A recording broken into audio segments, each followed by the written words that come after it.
Nagote. My name is James or JF Sambrano, and I've been a writer on Transformers. So my first memory of Transformers is specifically watching the cartoon early in the morning on one of those tiny little old box televisions. The screen is probably this big.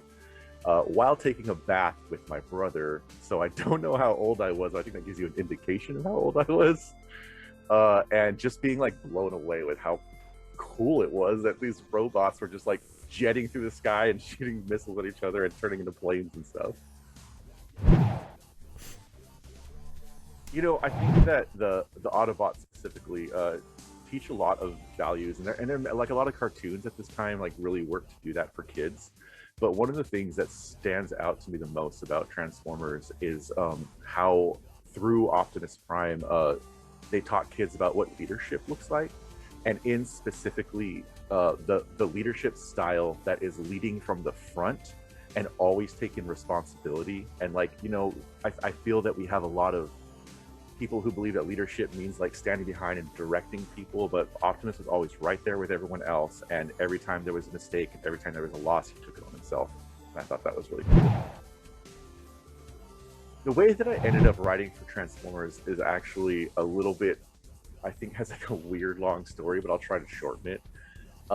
Elisa Teague and I worked together on another project, and it was a project that required a lot of really thoughtful and careful interpretation, and we spent a lot of time discussing how are we going to present certain worldviews and make sure that it was fairly represented and not shown in a way that was harmful to people. And because we spent months kind of in the trenches doing that together, my belief is that that's why Elisa approached me and asked me to work on Transformers. That's the shorter version of how I ended up on Transformers. Yeah. I am Chiricahua Apache and Quota Indian. And so anytime that I work on a game or a book or any kind of fiction at all, I am already bringing down like my culture and my heritage and the wisdom of the people who come before me, and I've had the blessings to have been taught. By act of picking up the pen or putting my fingers on keyboard, I am already working to make my work diverse, to think of the methodologies of my culture. But additionally, adding to that has given me the important insight to like think about like everyone I work with and everyone I'm presenting in my writing in my own shoes in that way, and knowing the many ways that I've not only tripped up myself but also experienced someone writing or representing my own heritage in a way that I found harmful. And it's given me a skill of insight that I rely on heavily while I'm writing. And so that's how I try to make sure I am always being inclusive and writing powerful and emboldening representation. One of the things that really surprised me while I was working on Transformers was I've been a fan, like I've mentioned, I've been a fan since I was a child. And I've partaken in the media my whole life. But I went into like a deep research dive while I was writing to make sure I was, giving nods to like, lesser known aspects of the franchise. And I discovered that there is so much more written to this than I even knew, even though I had been following it this whole time.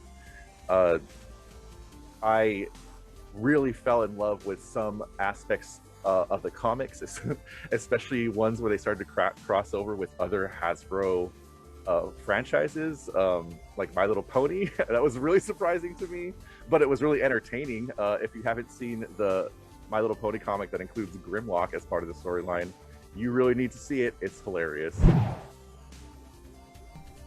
If you are hopeful and want to be writing for, whatever property really sings to your heart, I think the most important piece of advice I could give is that you should be writing now. I don't believe that the common wisdom of write every single day is actually very helpful, and that's not what I'm saying, but you should be writing now.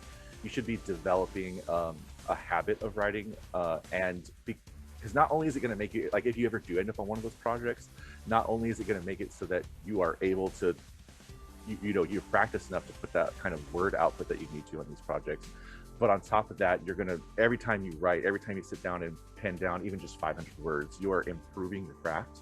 And so if you're writing now and building up a schedule for yourself, doing that, whatever it may be, some people do every day, but I'm not saying you have to, then you are already on your path towards doing that. The next important step is just getting it out there, you know, and that's with the internet out. It's like, it's really easy to do. You just right now put it online, let people read it. They're going to tear you apart sometimes. Just move forward and keep writing. That's my advice. You can find me on Twitter at JFHigh, HIGH. Also, I honestly will accept any Facebook friends requests, and my name is really easy to find on there. My caveat being that you got to be cool. If you aren't cool, goodbye. And I'm also on Twitch as Indigidroid, where I play a lot of horror games and sometimes Minecraft.